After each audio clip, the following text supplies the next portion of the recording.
Greetings. Welcome to this webinar in which we're going to be discussing the components that need to be included in dyslexia services plans as described in the Alabama Administrative Code and the Alabama Dyslexia Resource Guide. I'm Denise Gibbs, and I'll be sharing ideas with you through this webinar. If you want to get in touch with me, don't hesitate to send me an email at the email address included in this first slide.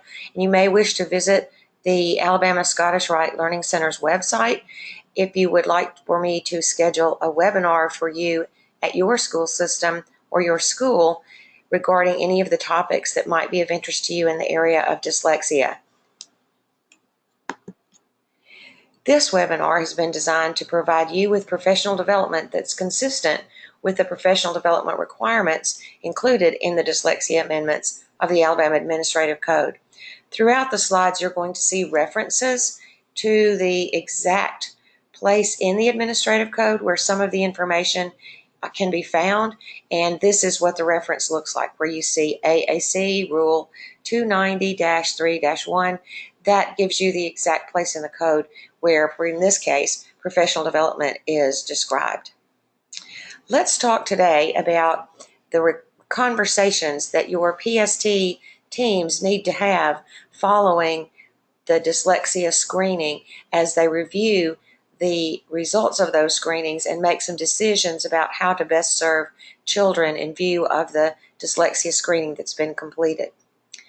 First, we need to ask who should be developing the dyslexia services plan that's outlined in the Alabama Administrative Code and the Dyslexia Resource Guide. The answer to that is fairly succinct. It needs to be the problem-solving team or teams.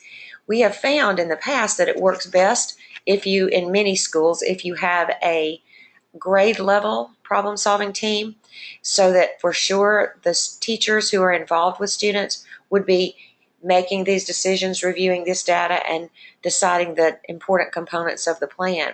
If you have a different scenario at your school and maybe have only one problem-solving team, you need to make sure that when a particular child is being discussed, their teacher, someone who actually knows them, is present so that their input can be an important part of the discussion. What should be considered when you're developing an effective dyslexia services plan? There are 4 possible components that you want to be talking about for the student who has failed your dyslexia screening. And those 4 components are dyslexia-specific intervention, classroom support strategies, accommodations, and assistive technology. We'll do a quick overview today of these 4 components, and then you'll be able to enjoy additional webinars on each of these components if you would find that to be helpful for you at a later time. So today we're going to be talking about these 4 components. Let's start with dyslexia-specific intervention.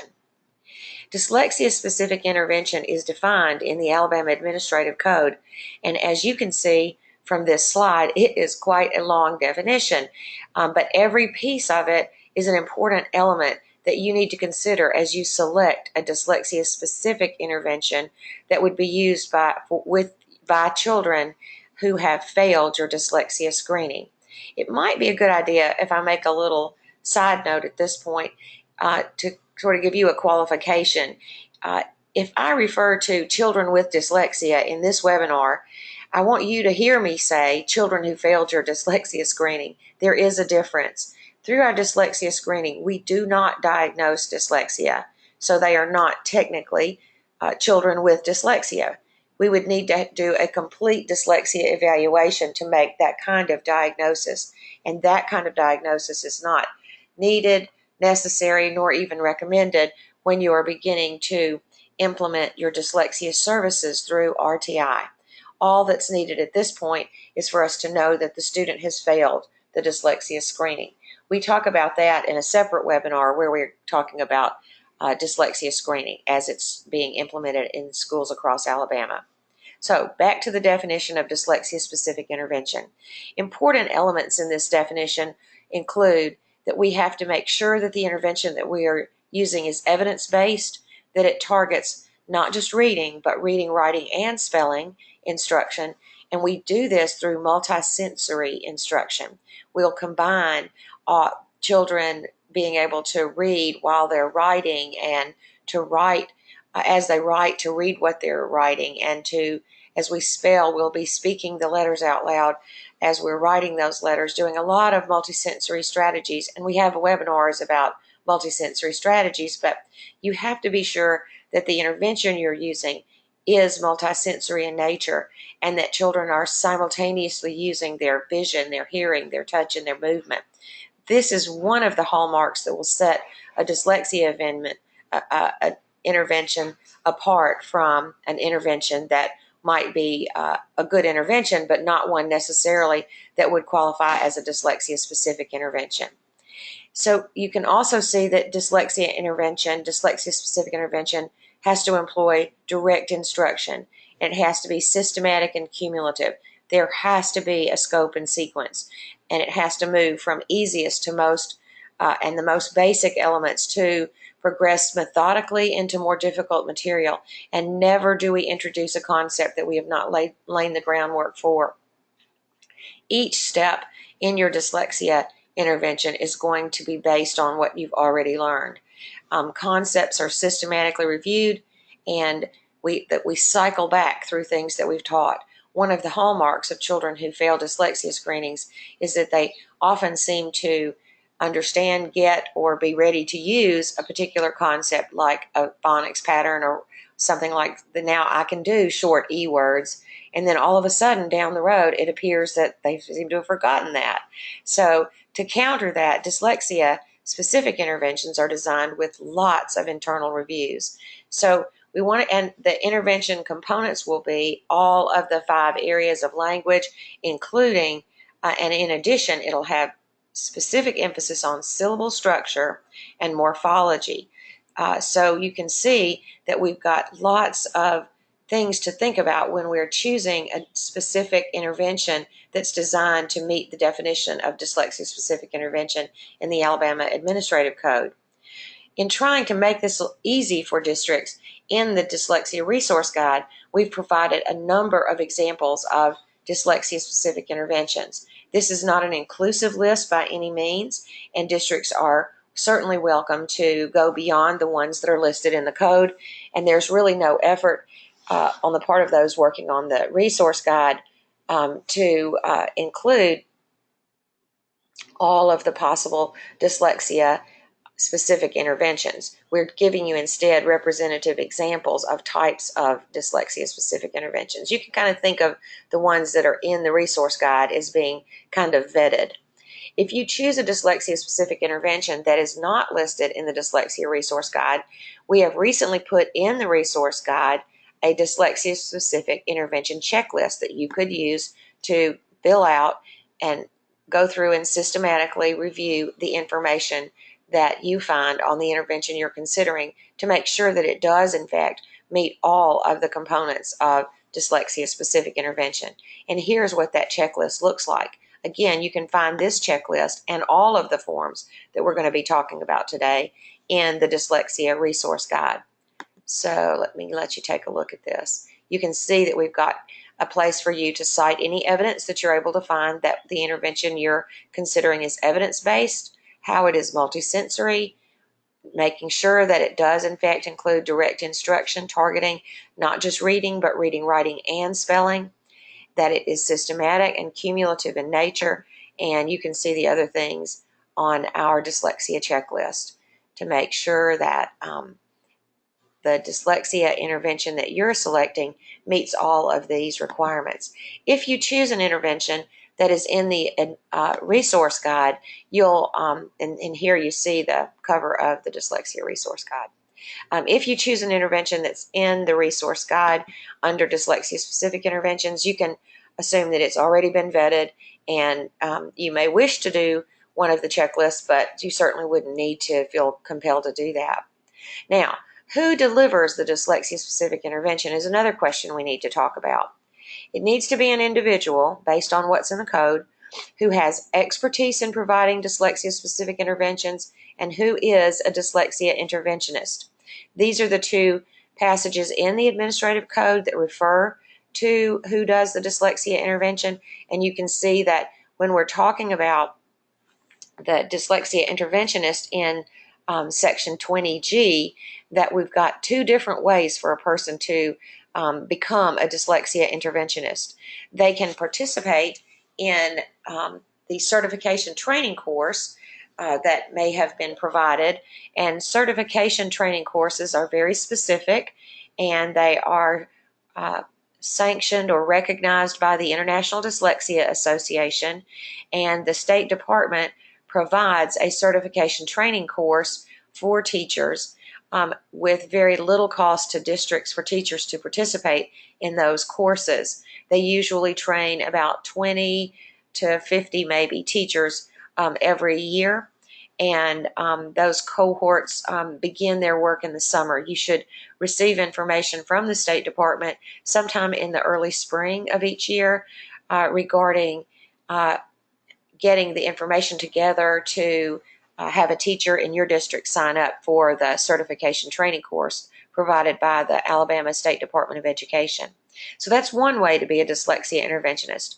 Another way to be a dyslexia interventionist is to make sure that that teacher who's implementing this intervention, or that individual, has completed the necessary training to implement the particular intervention that your district is using. If your district is using, for example, the Wilson reading system or the Spire reading program, you would need to be sure that the teacher that's going to be conducting those lessons and being the dyslexia interventionist has had the necessary training outlined by Wilson Reading or by Spire to be able to do that intervention appropriately and with fidelity. Now, how do we ensure that our dyslexia-specific intervention is delivered correctly? One of the things we need to do is make sure that our dyslexia interventionists have been trained to implement the intervention correctly. That kind of goes without saying.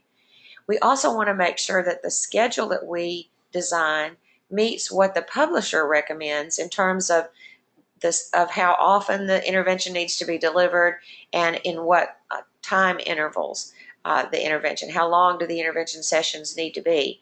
Most interventions for dyslexia are going to be implemented as Tier 3 interventions. And a word there, if a student fails the dyslexia screening and the problem-solving team is deciding about dyslexia-specific intervention, you are in no way compelled to make the student begin with a less intense intervention, say at a Tier 2 level, even if they haven't had Tier 2 yet. They could, because they failed the dyslexia screening, move right in to dyslexia intervention. In fact, should most likely do that, and that would probably be considered a Tier 3 intervention. Most of the dyslexia interventions that I've used in the past require that we dedicate between 45 and 60 minutes a day. There are some that will allow for a 30-minute schedule. For example, the Spire reading program has a way to deliver Spire if you only have 30 minutes to devote to that Tier 3 intervention each day. It does take a good bit longer to go through the intervention if you go with a 30-minute time frame, because you can only do half of the lesson each day, which means it basically takes you about twice as long to go through each level of the intervention. Now, we need to also make sure that the size of our groups is consistent with the recommendations of the publisher. If the publisher says the group size needs to not exceed 10, we don't want to have intervention groups that have 15 or more children in it. We need to stick to whatever the upper limit is recommended by the publisher, and that will be included in the materials that you receive along with your dyslexia intervention. Just make sure that if the intervention recommends a group size of 3, that you don't exceed that, or if it recommends 6, that you don't exceed that. And so just stay with what the publisher recommends so that we can be sure that our results will be consistent with the results that were obtained during the research validation of those interventions that we're using. We also need to be sure with any RTI endeavor, and certainly with dyslexia that's true as well, that student progress once they're in an intervention is monitored regularly. How you do that will probably be hopefully related to what the intervention that you're using recommends.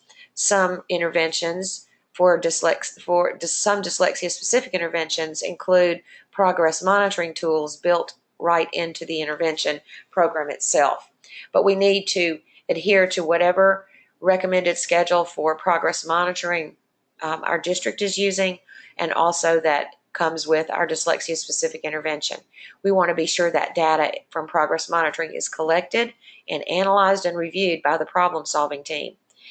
In another webinar, we'll talk about how the administrative code for dyslexia also requires that problem solving teams and schools share this data and this progress information along with the components of the dyslexia plan with parents at regular intervals. So you want to be sure that you keep parents informed as to how their child is doing all along the way.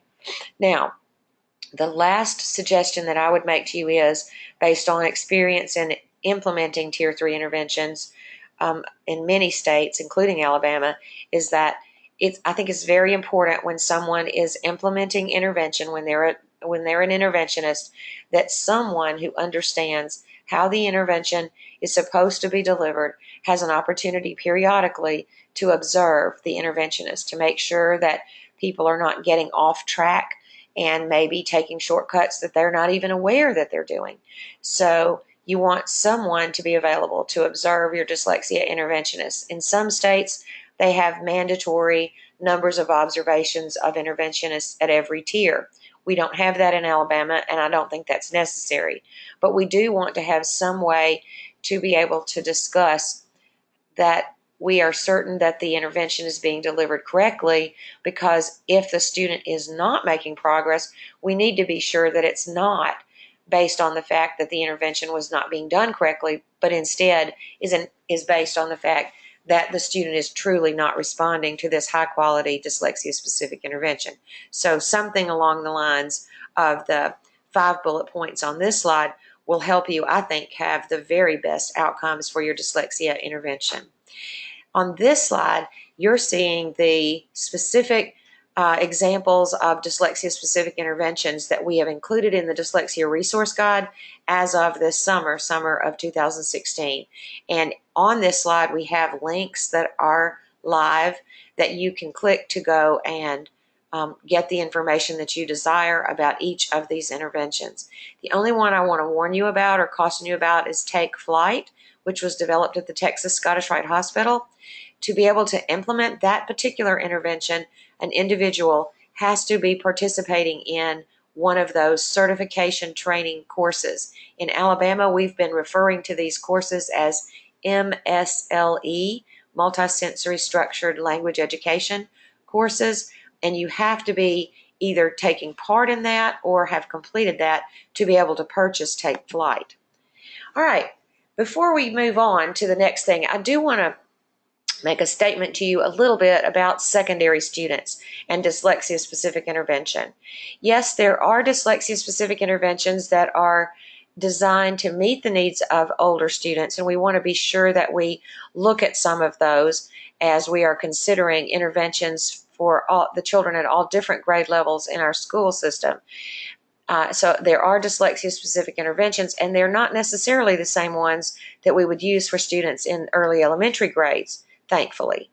But you also want to consider that for older students who are reading 2 or more grade levels below their assigned grade, they really are going to need assistive technology to be able to go from the text to speech, meaning that the technology will actually read the text to the student, and that tool, that assistive technology tool, will actually not just improve the child's comprehension of what they're reading, because now they're not having to work to pull the words off the page, missing a lot of them along the way, but so we would expect that comprehension gets better, but they also surprisingly and delightfully begin to read the words more accurately. So I'm finding that with older students, this text-to-speech technology that we'll talk about under the assistive technology component, it actually will have a positive impact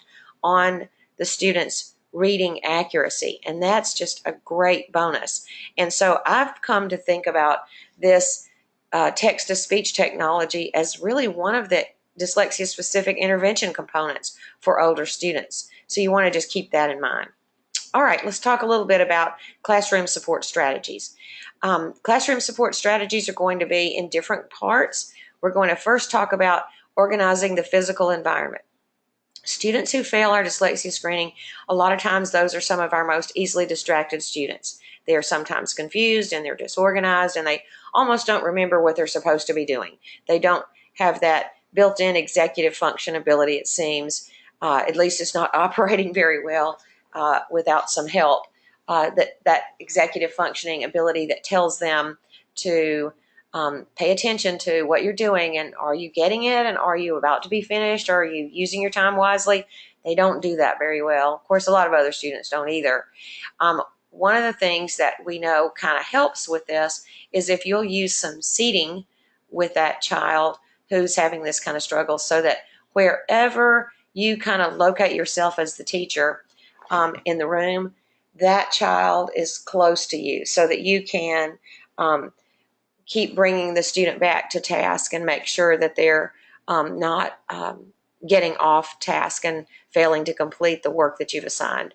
Certainly there are ways that children are distracted by some of the things that might be visible in the classroom, and we may have less control over that to some extent. But what I've found is that after students get used to what you've got displayed in a classroom, they begin to see that as background and they don't get as distracted by it. So when you're changing things out real often, that distractibility by the things in the classroom is more pronounced than if things are left up over time.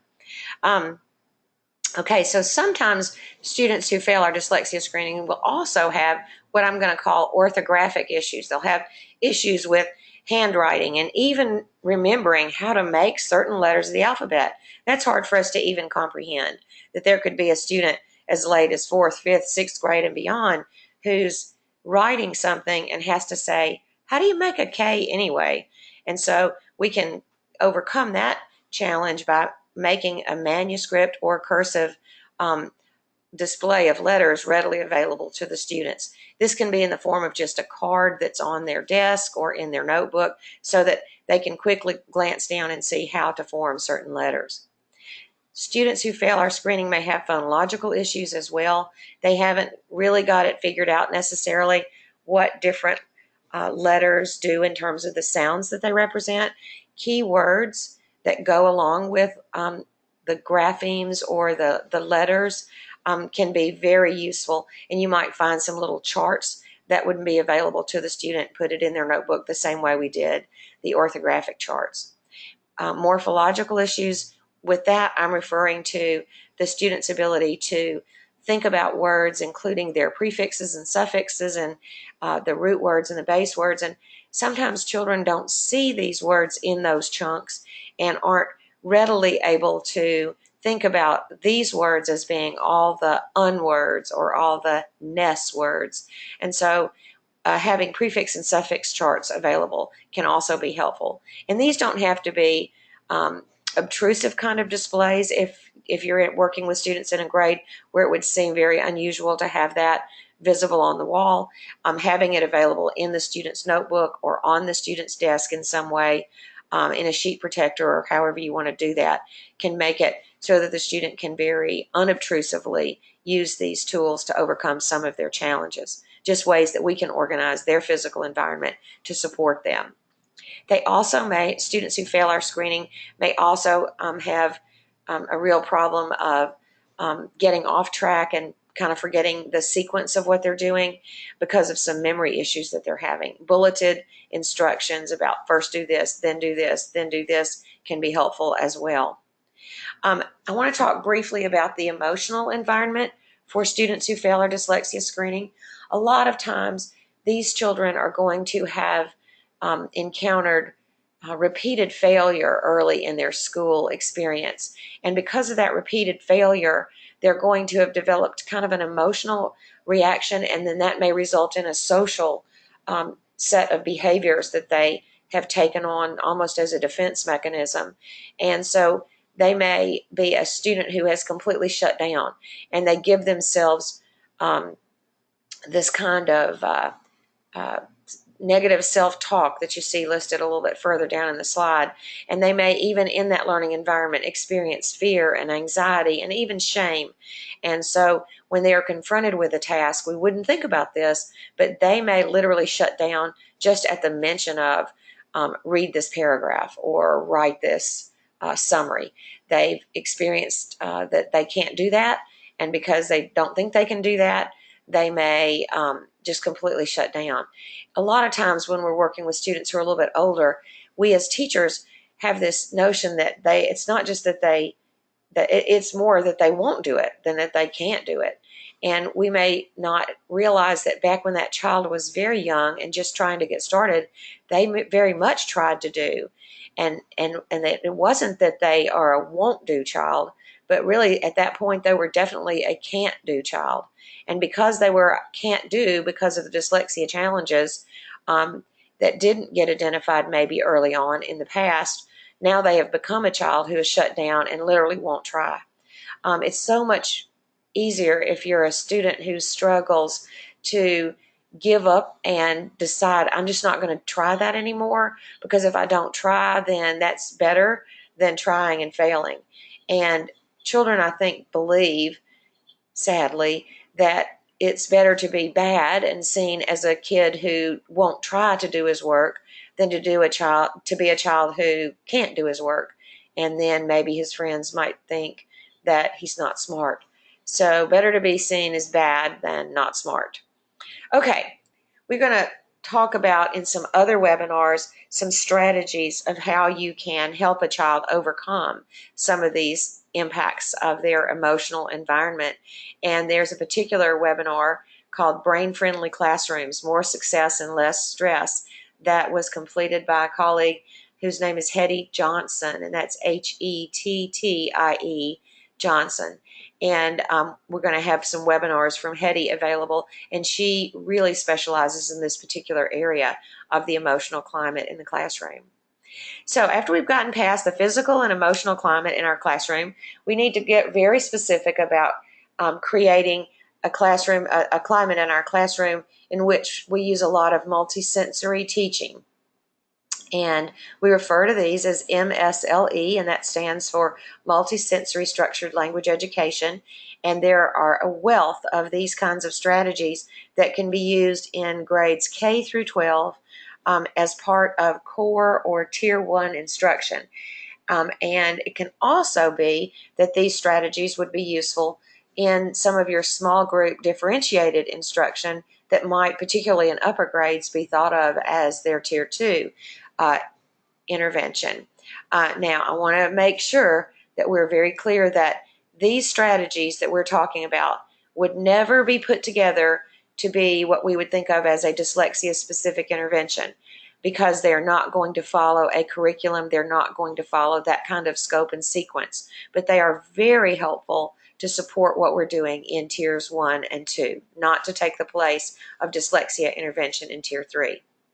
So this is just a little bit about MSLE. It's the current evolution of the Orton-Gillingham approach, which was originally proposed and developed by Dr. Samuel Orton and Anna Gillingham in the 1930s. It's the essence of what we talk about in multisensory systematic phonics instruction, and it's the core of most of the research-based dyslexia-specific interventions that are out there today. They can and should be incorporated, these strategies, into our core instruction. We're going to have several webinars that will be very useful to you on these multisensory classroom instruction strategies and to use in tiers 1 and 2, and I hope that you'll find those useful when you're ready for that information. Let's talk briefly about accommodations. In the administrative code, the components that are listed include accommodations as well as the other ones that we're talking about today. And these accommodations are things that the PST should consider in an effort to level the playing field for students who fail the dyslexia screening. And it should be that we don't hesitate to implement these. There's not any kind of requirement that a child have a 504 plan or an IEP to be able to get accommodations in their classroom or their content area instruction. Some people kind of mistakenly believe that. And in Alabama, we in fact have in the administrative code that if you fail the dyslexia screening, accommodations should be on the table for you as needed. I'd like for us to think about accommodations in terms of a framework for accommodations. And I'm a little hesitant to just give you a carte blanche list of dyslexia accommodations, although there are some really good ones out there. But I want you to think about dyslexia accommodations as being the things that the student needs in view of the way your class is being delivered and taught and what the expectations are. Accommodations that would be needed by a child who's in first or second grade would look really different from the accommodations that would be needed by a child who's in the ninth or 10th grade or the fourth or fifth or the seventh or eighth grade. It's nice if we think about accommodations in terms of categories, and we might think about some accommodations that would be related to our instructional materials. I have found that sometimes just using a larger font when I'm making a test can be very helpful to a student. Also, forcing the print materials to have less print on each page rather than having 5 or 10 questions on a page.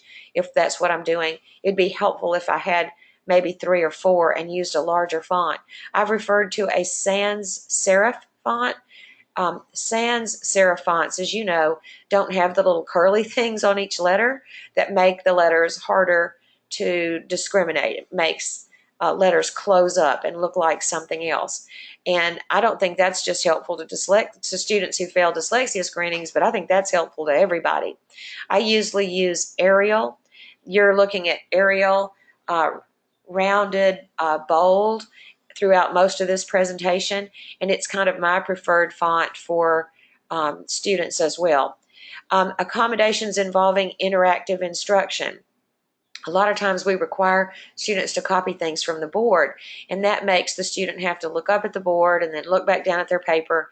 And if you're a child who failed the dyslexia screening, you probably get lost when you look back up at the board. Where was I? And so that up-down kind of copying that is necessitated by copying from the board can be completely overcome simply by giving the student a copy at their desk that they can copy side to side. So instead of copying from the board, you have a little printout of what's on the board and the student's copying it side to side. I don't think that copying is necessarily bad for children who fail your dyslexia screening. I think it's a good skill to develop, but I think a good accommodation is not up-down copying, but side to side, because with my non-writing hand, I can just keep my finger on where I am in the sheet that I'm copying from. So that's just a nice, easy accommodation with regard to copying. Students who fail your dyslexia screening also will benefit a lot from small group instruction and use of graphic organizers, where they can almost create, through the graphic organizer, a picture of the content of the information, using words, of course, but limited words, printed words, and arranged in such a way that the arrangement in the graphic organizer helps the student to gain a picture of the content. So those are just some things that can be useful under interactive instruction and instructional materials. And then also student performance. I think there are some accommodations you might think about. One that comes to mind quickly for me is if it's not a spelling test, don't penalize the student for spelling errors. Maybe don't even note spelling errors, because when a student gets a paperback and it's got all these circled words that are circled in red or green or whatever color we're using, they get a real negative sense. Even if the grade is not bad because you didn't take off for those, the fact that you highlighted each one of those causes the student perhaps to get a more negative sense of how they're doing. Another accommodation that, and this one's probably the one that's most universal for students with who fail our dyslexia screening, and that would be extended time. Sally Shaywitz talks about dyslexia robbing students of time, and it does. They process things more slowly, and generally, if they're given enough time, can come up with some really good work. But with time pressure, they frequently will not be able to demonstrate for you what they really know. So extended time is a great accommodation. Okay, we're now down to the last of our 4 pillars of or components of our dyslexia plan, and that's assistive technology. This is probably my personal favorite part, and you'll see a webinar, I hope, at some point on assistive technology, in which we'll go through some of the tools that I have found most helpful. With assistive technology, we can immediately provide a student who fails our screening with access to all grade level content. Many times a student who fails your dyslexia screening isn't able to read text in either textbooks that are being used in their grade, nor can they read text that's included in internet research kinds of sites. So when we use the internet to encourage students' writing skills as we do research papers and other things, they are not able to read the text that will be available on the screen. But with available assistive technology, much of which is free now, students can read not just the words in their textbook, which are displayed on their screen of their device, but also words from internet sites. And that can be really helpful. The other thing that happens with students who fail our dyslexia screenings is their writing and spelling is usually very minimal. And individuals with dyslexia will invariably filter whatever they are trying to write through what they can spell. And so if a student wants to use the word exaggerate in something they're writing, but they don't know how to spell exaggerate probably, and so instead of exaggerate, they think, well, what can say that? And they might say do too much. Yeah, do too much. That works. And replace the word exaggerate with do too much or say too much. And we know that's not a good way to approach writing. So through technology with speech to text, where I speak into the device and it actually writes what I just said without me having to spell or type those words, wow, now you'll get to see what my thought processes are like much more directly. They're not filtered through my spelling and writing difficulties. So we'll look at some of those later. These are some of the dyslexia challenges that I think can easily be overcome through the use of some very efficient, available, and inexpensive, if not completely free, technology that didn't used to be there, not years ago, but it is now. We can use technology to actually read textbooks, to do internet research, to be able to take notes and organize that information. We can use technology to minimize the distractions on the screen when we're doing internet research. For all non-text items, I can simplify the document I'm looking at online and take everything out except the text. And that has been a wow for a lot of students who fail dyslexia screenings. If I have limited vocabulary, there's technology that will help expand my vocabulary. I can click on a word and learn what it means just instantly with this technology. I can also, if I have to have things read aloud to me, I can use the technology to do it. Tests, worksheets, whatever. And the technology that's currently available that we'll talk about in another webinar will actually let a student be completing a worksheet that has been turned into a PDF or Acrobat Reader file, and then click on the answer blocks in the worksheet and speak the answer into the worksheet. That has also been one of those wow kind of pieces of technology. So through technology, we can really make the life of the student who fails our screening a lot better immediately.